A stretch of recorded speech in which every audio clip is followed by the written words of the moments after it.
మాజీ మంత్రి కాకాని గోవర్ధన్ రెడ్డి అరెస్ట్ చేశారు పోలీసులు. కొన్నాళ్లుగా పోలీసుల నుంచి తప్పించుకొని తిరుగుతున్న కాకానిని బెంగళూరులో ఏపీ పోలీసులు అదుపులోకి తీసుకున్నారు. సోమవారం ఉదయం నెల్లూరుకు తీసుకురానున్నట్లు సమాచారం. నెల్లూరు కోర్టులో హాజరుపరిచే అవకాశం ఉన్నట్లు తెలుస్తుంది. అక్రమ మైనింగ్ కేసులో కాకాని గోవర్ధన్ రెడ్డి A4గా ఉన్నారు. ఇటీవల కాకానికి ముందస్తు బెయిల్ ఇచ్చేందుకు సుప్రీంకోర్టు నిరాకరించింది.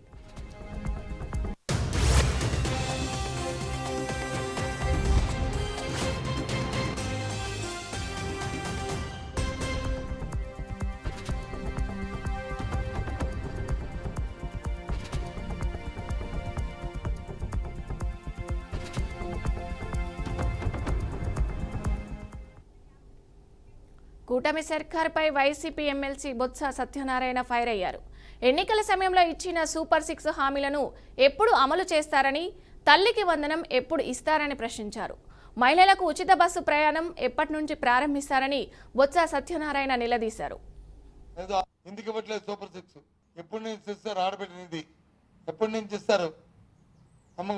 తల్లికి వందనం ఎప్పటి నుంచి ఇస్తారు? మహిళలకు ఉచిత బస్సు, ఆ బస్సు ఎక్కడి నుంచి ఇస్తారు? ఎక్కడి నుంచి ఎక్కడికి వెళ్తారు? ఏదో ఆగస్టు 15 స్వాతంత్రం వచ్చినట్టుగా ఆగస్టు 15 డేట్ అనౌన్స్ చేశారు. ఏదో మహిళలకు ఉచిత బస్సు ఇస్తే ఆ దినం నాడు ఓకే చేస్తారో చేయరు చూద్దాం, చేయమని కోరుతున్నాం.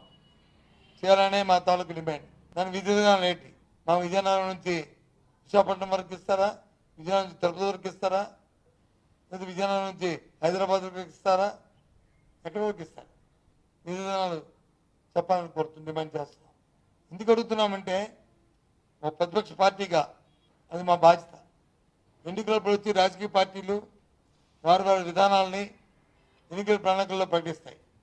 వాటి మీద ప్రయత్నమై వాటి మీద ప్రజలు ఆలోచన చేసి ఆ ఎన్నికల్లో ఆ పార్టీలకు వచ్చి ఎన్నుకోవడం అనేది సాంప్రదాయం, ప్రజాస్వామ్యంలో ఒక నానుడి. అవి నిర్వహించవలసిన బాధ్యత. కూటమి ప్రభుత్వంపై మాజీ మంత్రి అంబాటి రాంబాబు సంచలన వ్యాఖ్యలు చేశారు. కూటమిలో ఆధిపత్య పోరు నడుస్తుందని, దీంతో వారిలో వారే దాడులకు పాల్పడుతున్నారని ఆరోపించారు. ఆ దాడులను వైసీపీ నేతలపై రుద్దుతున్నారని ఆగ్రహం వ్యక్తం చేశారు. కూటమి ప్రభుత్వంలో శాంతి భద్రతలు లోపించాయని అన్నారు. వైసీపీ నేతలపై అక్రమ కేసులు పెట్టడంపై ఉన్న శ్రద్ధ పాలనపై చూపించడం లేదని మండిపడ్డారు. వైసీపీ నేతల జోలికి వస్తే సహించబోమని స్పష్టం చేశారు. లోకేష్ గారు, హోంమంత్రి గారు, చంద్రబాబు నాయుడు గారు ఏం చెబుతున్నారంటే, ఏదైనా కేసు దొరికితే జగన్మోహన్ రెడ్డి గారు మనుషులు పెట్టేయండి, వైసీపీ కార్యకర్తలను పెట్టేయండి. అంతేకాదు, అవసరమైతే కంప్లైంట్ తీసుకుని ఆ వైసీపీ కార్యకర్త ఎవరైనా మరీ విపరీతంగా మాట్లాడుతూ ఉంటే వాడిని తీసుకొచ్చి ఉల్లు ఓనం చేసేయండి, కొట్టేయండి. అంతే, కొట్టేసి కోర్టులో ప్రొడ్యూస్ చేయండి. నేను చూశాం కదా, హరికృష్ణ అనే అతన్ని గురజాల కోర్టులో ప్రొడ్యూస్ చేసే ముందు ఇష్టం వచ్చినట్టు కొట్టారు, కాళ్ళు చేతులు వాసిపోయినాయి. మ్యాజిస్ట్రేట్ గారి ముందుకెళ్ళి చెప్పాడు. తర్వాత గుంటూరు జీజీహెచ్కి రిఫర్ చేశారు. సరే, డాక్టర్లను కూడా మేనేజ్ చేసే కార్యక్రమం చేస్తున్నారు పోలీసు వాళ్ళు, అది వేరే విషయం. పోలీసు వాళ్ళ పని ఏమిటంటే వైసీపీ కార్యకర్తల్ని కొట్టడం, వారి మీద కేసులు పెట్టడం, దానిలో ఉక్కిరి బిక్కిరి అవ్వడం తప్ప రెండో పని లేదు. ఇంకా లాండాడు ఎక్కడ కాపాడుతాడు? ఎస్పీ గారును వీళ్ళు. ఇంకో పారు చెప్తా, డిఎస్పీ ఉన్నాడు అక్కడ, పాపం ఇప్పుడు లేడు. ఆయన పేరు జగదీష్ అట. ఫస్ట్ రిక్రూట్మెంట్, పాపం ఫ్రెష్గా వచ్చాడు. ఇంకా పోలీసు లక్షణాలు అలవాటు పడలా. అంటే వీళ్ళు నమస్కారాలు పెట్టడం, పోస్టింగ్ల కోసం వాళ్ళ చుట్టూ వెళ్ళచడం తిరగడం అలవాటు కదా. ఫస్ట్ పోస్టింగ్ వచ్చాడు. చంద్రబాబు నాయుడు గారు, హోంమంత్రి గారు, లోకేష్ గారు ఎవరి మీద ఒక తప్పుడు కేసు పెట్టమన్నారు, నేను పెట్టనన్నాడు. సరే, మేం చేస్తే పెట్టవా, తీసాయి అన్నారు. బీఆర్ఎస్ కాంగ్రెస్ పై కేంద్ర మంత్రి కిషన్ రెడ్డి కీలక వ్యాఖ్యలు చేశారు. కేసీఆర్, రేవంత్ రెడ్డి ఎన్ని తిట్టినా తమకు పోయేదేమీ లేదని స్పష్టం చేశారు. రెండు పార్టీలు ఒకరికొకరు ఒప్పందం కుదుర్చుకొని బీజేపీపై దాడి చేస్తున్నాయని ఆరోపించారు. బీఆర్ఎస్, బీజేపీ పొత్తు అంశంపై స్పందించిన కిషన్ రెడ్డి బీఆర్ఎస్ మునిగిపోతున్న నావా అంటూ ఎద్దేవా చేశారు. ఆ పార్టీలో కలిసే ప్రసక్తే లేదని స్పష్టం చేశారు. కేసీఆర్ కుటుంబ కలహాల వల్లే తేల్చుకోవాలని అన్నారు. దోచుకున్నది పంచుకోవడం పైన ఆ కుటుంబంలో ఘర్షణ మొదలైందని సెటైర్ వేశారు.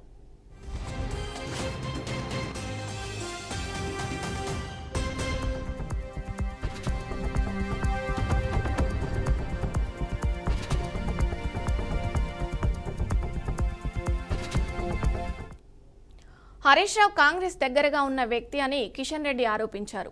సోనియా గాంధీని దేవత అని పొగిడి కాళ్ళు పట్టుకుంది కేసీఆర్ఏనని అన్నారు. విభజన చట్టంలో తెలంగాణ ప్రాజెక్టు పెట్టాలని కేటీఆర్ ఎందుకు డిమాండ్ చేయలేదని ప్రశ్నించారు. హరీష్ రావు సూచనలు ఇవ్వాలనుకుంటే కేసీఆర్ కుటుంబానికి ఇవ్వాలన్నారు. కాంగ్రెస్ పార్టీ భ్రష్టు పట్టిన అవినీతి పార్టీ అని మండిపడ్డారు. కాంగ్రెస్ ప్రభుత్వానికి దమ్ముంటే కాళేశ్వరంపై సిబిఐ విచారణకు కోరాలని సీఎం రేవంత్ రెడ్డిని డిమాండ్ చేశారు.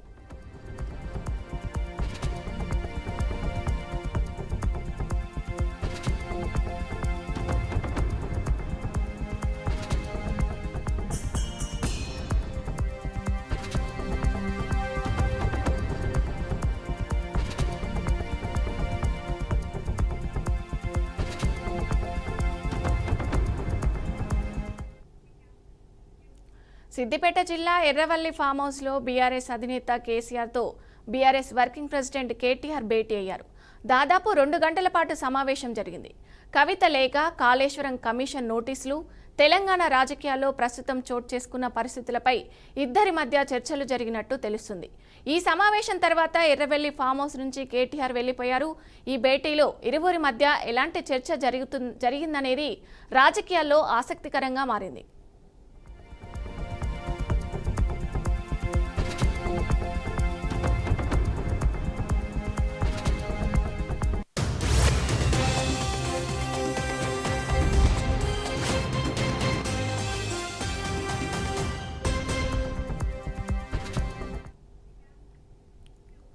ప్రత్యేక తెలంగాణ ఏర్పడినప్పటికీ ఆంధ్ర రాష్ట్ర జలదోపిడీ ఆగడం లేదని మాజీ మంత్రి హరీష్ రావు ఆరోపించారు. ఏపీ చేపట్టబోతున్న బనకచెర్ల ప్రాజెక్టు వల్ల తెలంగాణకు నష్టం జరుగుతుందని ఆవేదన వ్యక్తం చేశారు. బనకచెర్ల ప్రాజెక్టును ఏపీ చేపడుతున్న కేంద్ర ప్రభుత్వం నిద్రపోతుందని మండిపడ్డారు. తెలంగాణలో చేపట్టిన ప్రాజెక్టులకు ఏపీ ప్రభుత్వం అనేకసార్లు అడ్డుపడిందని ధ్వజమెత్తారు. బనకచెర్ల గురించి నీతి ఆయోగ్ సమావేశంలో సీఎం రేవంత్ రెడ్డి ఎందుకు మాట్లాడలేదని నిలదీశారు.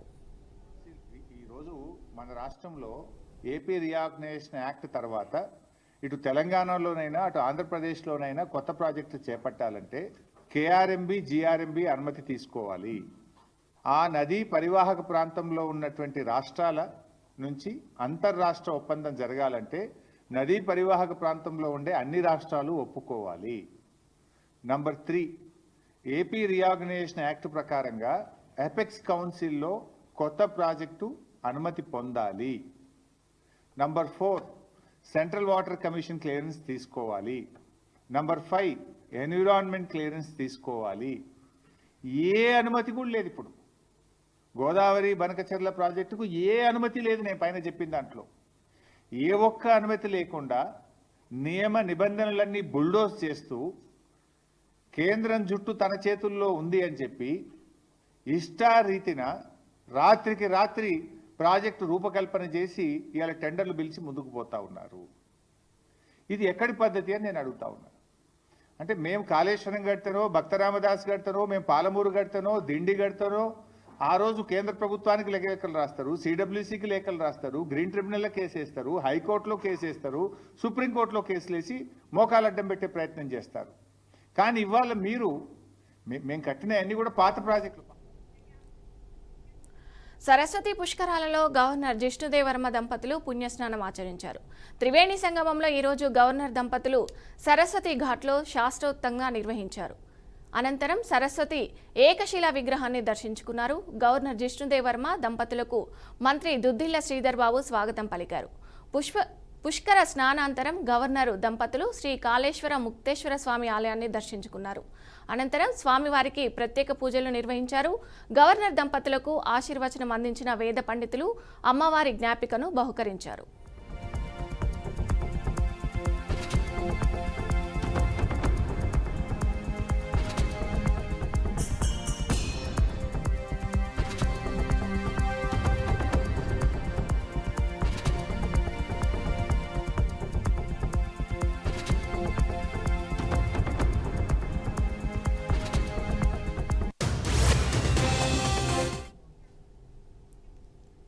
తెలంగాణ మాజీ ముఖ్యమంత్రి కేసీఆర్, ఉమ్మడి ఆంధ్రప్రదేశ్ మాజీ ముఖ్యమంత్రి వైఎస్ రాజశేఖర రెడ్డి కుటుంబాలపై బీజేపీ ఎంపీ లక్ష్మణ్ కీలక వ్యాఖ్యలు చేశారు. ఆయా కుటుంబాల పెద్దలు అధికారంలో ఉన్నప్పుడు అడ్డగోలుగా ఆస్తులు సంపాదించుకున్నారని, ఇప్పుడు అధికారం కోల్పోవడంతో ఆస్తులు, పదవుల పంపకాల్లో తేడాలు రావడంతో కుటుంబాల్లో వివాదాలు తలెత్తాయని ఆయన ఆరోపించారు. ఈ వివాదాల కారణంగానే ఆ కుటుంబ సభ్యులు ఇప్పుడు రోడ్డున పడుతున్నారని విమర్శించారు. ఆస్తుల పంపకాల్లో, రాజకీయ పదవుల పంపకాల్లో వచ్చిన తేడాలే మరి ఆనాడు అన్నలు వదిలిన బాణాలను ఇప్పుడు అన్నల మీరికే చెల్లెలు గురిపెడతా ఉన్నారు. అటు ఆంధ్రప్రదేశ్లో, ఇది తెలంగాణలో, రెండు రాష్ట్రాల్లో కూడా ఇది తేటతెల్లమవుతున్నది. అక్కడ అన్న జగన్మోహన్ రెడ్డి గారి మీద షర్మిల గారు బాణాన్ని ఎగుపెడితే, ఇక్కడ అన్న కేటీఆర్ మీద కవిత ఇవాళ బాణాలు సంధిస్తూ ఉన్నది. వారసత్వ రాజకీయాలు, ఆస్తులు అన్నలకే పరిమితం అవుతున్నాయనేటువంటి ఒక ఆవేదనతో, మరి ప్రజల మీద మమకారంతో కానీ, ప్రజా సమస్యల అజెండాతో కానీ, లేదా ప్రజలు పడుతున్న ఇబ్బందుల మీద రాజకీయపరమైనటువంటి అజెండాలతో. కర్నూలులో క్రికెట్ మైదానం నిర్మాణంకు సత్వర చర్యలు తీసుకున్నట్లు మంత్రి టీజీ భరత్ తెలిపారు. ముఖ్యమంత్రి చంద్రబాబు రాష్ట్రంలోని అన్ని ప్రాంతాలను అభివృద్ధి చేయాలనే సంకల్పంతో ఉన్నారని ఆయన చెప్పారు. ఇందులో భాగంగానే మునగాలపాడు వద్ద క్రికెట్ మైదానం నిర్మాణానికి సత్వర చర్యలు చేపడుతున్నామన్నారు. క్రికెట్ మైదానం కోసం కేటాయించిన 25 ఎకరాల స్థలాన్ని ఎంపీ బస్తిపాటి నాగరాజుతో పాటు ఆంధ్రప్రదేశ్ క్రికెట్ అసోసియేషన్ అధ్యక్షులు కేసినేని శివనాథ్ కలిసి పరిశీలించారు. వచ్చే నెల 7వ తేదీ నాటికి పూర్తి ప్లాన్ రూపొందించి ఇస్తే ఆ తర్వాత అభివృద్ధి పనులు ప్రారంభిస్తామన్నారు. గ్రౌండ్ను రోవల్ సర్వే చేయించి నివేదికను అందజేయాలని కర్నూలు మండల తహసీల్దార్కు జిల్లా కలెక్టర్ ఆదేశించారు.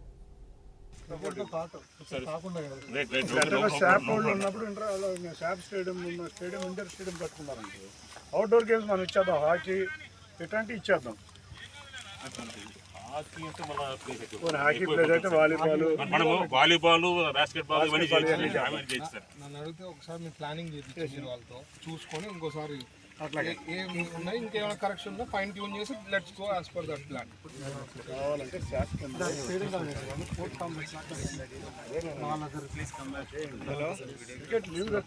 క్రికెట్ ఏమవుతుంది లేడీస్ కోచింగ్ పెడతాం, అన్నీ పెట్టుకోండి. నేను 1 month లోపల ఒక ప్లానింగ్ ఇచ్చేసి మీకు స్టార్ట్ చేయించేది కూడా 1 month లోపల చేసేద్దాం. ఇలా పెట్టారా గారు? శాప్ వాళ్ళు ఉన్నప్పుడు శాప్ స్టేడియం ఇండోర్ స్టేడియం కట్టుకున్నారండి. అవుట్డోర్ గేమ్స్ మనం ఇచ్చేద్దాం, హాకీ ఇట్లాంటివి ఇచ్చేద్దాం. కడపలో నిర్వహించనున్న మహానాడుకు పులివెందుల నుంచి కార్యకర్తలు భారీగా తరలివస్తారని బీటెక్ రవి అన్నారు. దీనికి సంబంధించి స్థానిక నాయకులతో కలిసి ప్రణాళికలు సిద్ధం చేశామని తెలిపారు. రాయలసీమ ప్రజలు చంద్రబాబుకు పట్టం కట్టారని స్పష్టం చేశారు. కడపలో ఒక పండుగల మహానాడు జరుగుతుందని ఆశాభావం వ్యక్తం చేశారు. పార్టీ నేతలు పెద్ద ఎత్తున తరలి వస్తున్న నేపథ్యంలో అన్ని ఏర్పాట్లు చేశామని స్పష్టం చేశారు. సీఎం చంద్రబాబుకే రాష్ట్రాన్ని అభివృద్ధి చేసే సత్తా ఉందన్నారు. ఎక్కడ ఏ మండలం వెళ్ళినా, ఏ గ్రామం వెళ్ళినా విశేష స్పందన కనపడతా ఉంది. మేమందరం కూడా మహానాడుకి వస్తాం, కడపలో జరిగే మహానాడు విజయవంతం చేస్తాం, మేమందరం వస్తామని చెప్పేసి ప్రజలు ఉద్యోగులవుతూ ఉన్నారు, ఎదురు చూస్తూ ఉన్నారు. ప్రజలందరూ కూడా ముఖ్యంగా సుమారు 15,000 నుండి 20,000 దాకా మన పులివెందుల నియోజకవర్గం నుండి పెద్ద ఎత్తున వస్తూ ఉన్నారు. ఇక్కడ ఈ మండలం కూడా 5 నుండి 6,000 మంది రావడానికి ఉత్సాహం చూపిస్తున్నారని చెప్పేసి నాయకులందరూ కూడా సమర్థవంతంగా ఒక టీం వర్క్ చేస్తున్నారు.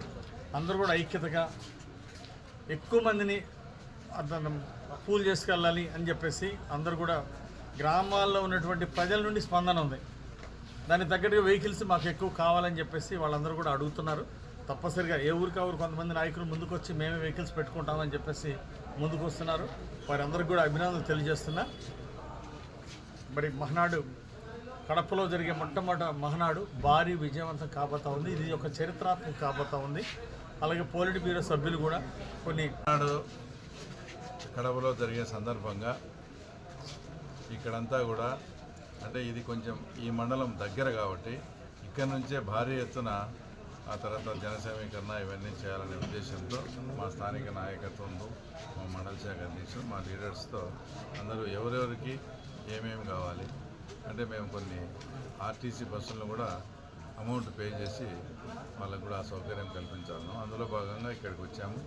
ఇది కడపకు దగ్గర కాబట్టి ఇక్కడ నుంచి 5,000 నుంచి 6,000 మందిని సమీకరించాలని కూడా అందరూ వాళ్ళ ప్లానింగ్ కూడా ఇచ్చారు. మాకు ఇన్ని వెహికల్స్ అవసరం. ప్రజలంతా చాలా ఉత్సాహంగా ఉన్నారు. మేము మీ ఊరికి ఒక బస్సు ఇస్తామంటే కూడా లేదు 2 బస్సులు కావాలి, మాకు వెహికల్స్ కావాలని కూడా డిమాండ్ ఎక్కువ పెరుగుతూ ఉందంటే దాన్ని బట్టే ఈసారి కడపలో తర్వాత మహానాడు భారీగా విజయవంతం కాబోతుంది అనేది కూడా వచ్చేసి సుస్పష్టంగా తెలుస్తూ ఉంది.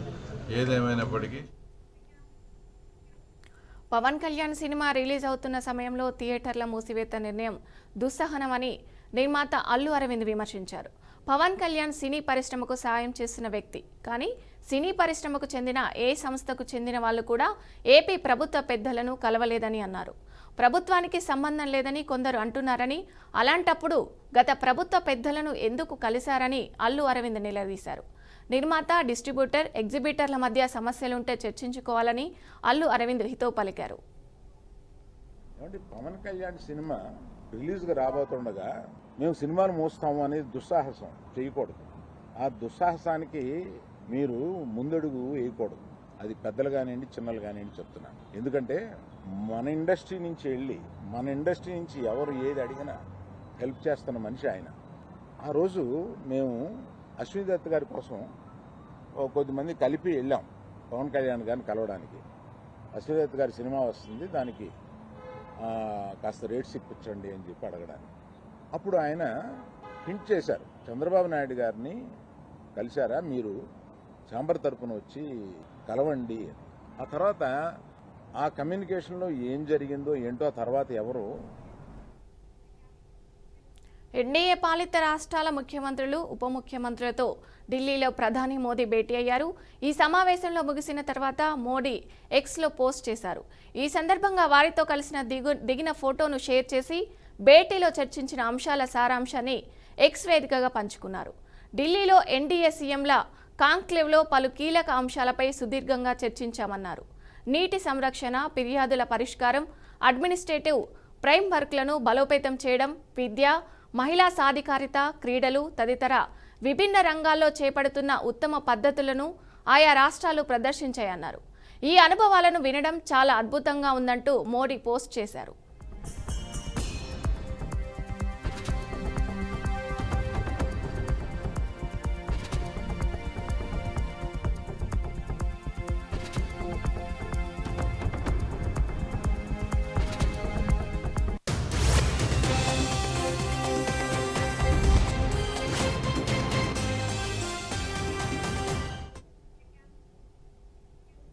ఎన్డీఏ కూటమి నేతలు పబ్లిక్గా మాట్లాడే సమయంలో నోరు అదుపులో పెట్టుకోవాలని ప్రధాని మోదీ హెచ్చరించారు. అనవసర వ్యాఖ్యలు చేయొద్దని వార్నింగ్ ఇచ్చారు. ఢిల్లీలో ఎన్డీఏ లీడర్ల సమావేశం జరిగింది. ఈ సమావేశంలో ఎన్డీఏ పాలిత రాష్ట్రాల ముఖ్యమంత్రులు, ఉప ముఖ్యమంత్రులతో ప్రధాని మోదీ సమావేశమయ్యారు. ఈ సందర్భంగా అనవసర వ్యాఖ్యలు చేయకూడదని, తమ వ్యాఖ్యలు హద్దు మీరకుండా చూసుకోవాలని మోదీ సూచించినట్టు సమాచారం. అలాగే భారత్, పాక్ మధ్య కాల్పుల విరమణలో మరో దేశం జోక్యం లేదన్నారు. పాకిస్తాన్ డీజీఎంఓ అభ్యర్థన మేరకే ఒప్పందం చేసుకున్నామని తమ కూటమి నేతలకు మోదీ స్పష్టం చేశారని తెలుస్తుంది.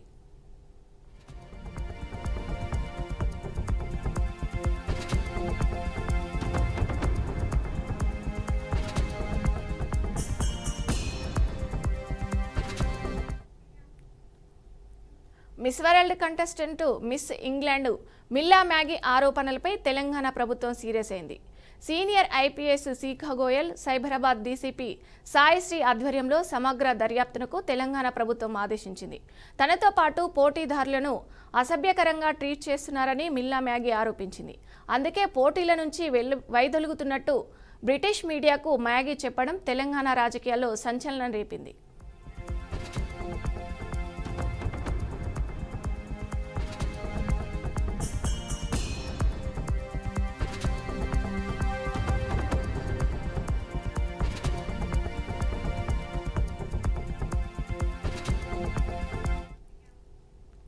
బీహార్ రాజకీయాల్లో సంచలన పరిణామం చోటు చేసుకుంది.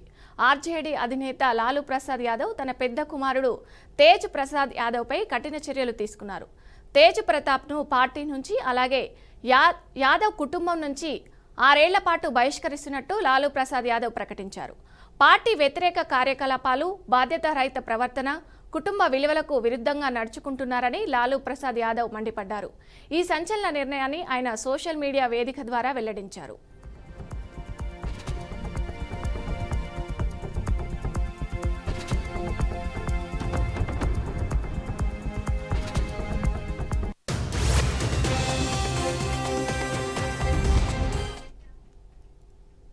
భారీ వర్షాలకు ఢిల్లీ అతలాకుతలమైంది. జనజీవనం అస్తవ్యస్తంగా మారింది. రాత్రి కురిసిన వర్షానికి గజియాబాద్లోని పోలీస్ స్టేషన్ కూలిపోయింది. శిథిలాల కింద చిక్కుకొని ఎస్ఐ దుర్మరణం పాలయ్యారు. ఏసీపీ అంకుర్ బీహార్ ఆఫీసులో వీరేంద్ర మిశ్రా ఎస్ఐగా విధులు నిర్వహిస్తున్నారు. రాత్రి భారీ వర్షం పెనుగాలులకు స్టేషన్ పైకప్పు కుప్పకూలింది. వర్షం కారణంగా స్టేషన్లోనే ఉండిపోయిన మిశ్రా ఈ దుర్ఘటనలో ప్రాణాలు కోల్పోయారు. శిథిలాలు మీద పడడంతో తీవ్ర గాయాల పాలై మిశ్రా మరణించారని పోలీస్ ఉన్నతాధికారులు తెలిపారు. ఢిల్లీలో శనివారం రాత్రి 11 గంటల నుండి ఉదయం 5:30 వరకు 81.2 మిలియన్ మీటర్ల భారీ వర్షం కురిసింది. దీంతో Moti Bagh, Minto road, Deen Dayal Upadhyaya Marg, Delhi cantonment తదితర ప్రాంతాలు జలమయమయ్యాయి.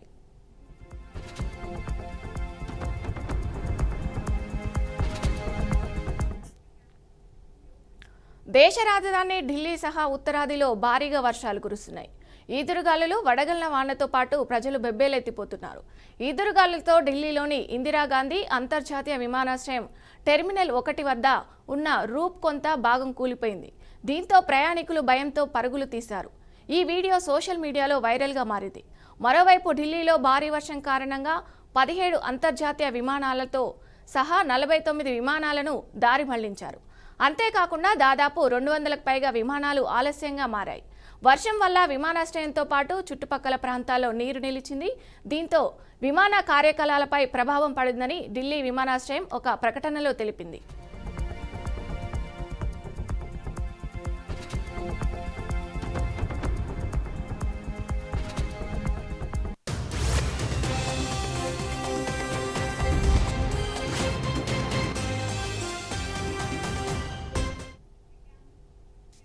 ఇవి bulletin updates. Keep watching BRK news తెలుగుడి సత్తా.